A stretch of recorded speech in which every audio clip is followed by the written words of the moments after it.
Below 15 years mobiles వాళ్ళకి ఇవ్వడము, వాళ్ళకి కొనివ్వడం అనేది ఎంత రాంగ్? లేదా వాళ్ళు ఏమైనా కరెక్ట్ వేలో యూజ్ చేసుకుంటే బెటరా? కొన్ని సందర్భాల్లో అవసరం, ఎందుకంటే ట్యూషన్స్ వెళ్తారు, ఏదైనా ఆన్లైన్ క్లాసెస్ ఇంట్లోనే అనుకోండి, ఏదైనా ఇన్స్టిట్యూట్స్ ప్రాజెక్ట్స్, లేదా ఫ్రెండ్స్తో బయటకు వెళ్ళడము, చిన్నగా ఇంట్లో నుంచి బయటకు వెళ్ళే సందర్భాలు వస్తాయి. మరి టాడ్లర్ లాగా చూడం కదా బిఫోర్ పిల్లలకి అయితే. సో అలాంటి సందర్భాల్లో ఇది మమ్మీ ఫోన్ లేదా ఇది డాడీ ఫోన్ అని ఇవ్వాలి, నీ పర్సనల్ ఫోన్ అని ఇవ్వద్దు.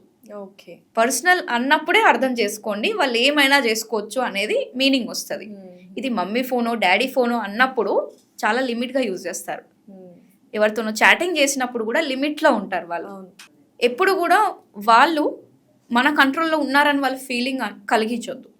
ఇప్పుడు అనుకుందాము, మీ పాప ఉంది, లేకపోతే మీరు ఉన్నారు, లేదా మీరు మీ బాస్ ఉన్నారు. ఇప్పుడు ప్రతిదీ మిమ్మల్ని కంట్రోల్ చేస్తుంటే డైలీ ఈ టైం నుంచి ఇది చెయ్యి, ఇలా చెయ్యి, అలా చెయ్యి అని చెప్తున్నప్పుడు సఫోకేట్ అవుతాం, ఫ్రస్ట్రేట్ అయిపోతాం. ఏంటి మనిషి అసలు ఎదగనియ్యాడా నన్ను అన్నట్టుగా ఉంటుంది.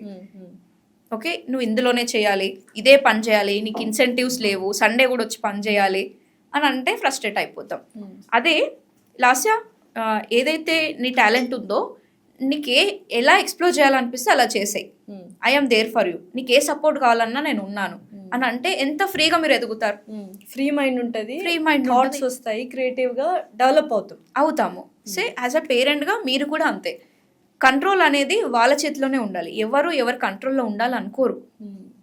పిల్లలకు కూడా ఇంక అసలే నచ్చదు.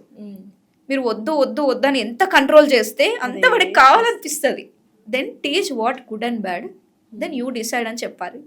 నాకు తెలుసు నువ్వు కరెక్టే తీసుకుంటావు, ఒక సీడ్ వేయాలి మళ్ళీ. నాకు నీ మీద నమ్మకం ఉంది, కరెక్ట్ డిసిషనే నువ్వు తీసుకుంటావు, చాయిస్ ఇస్ యువర్స్, అంతే.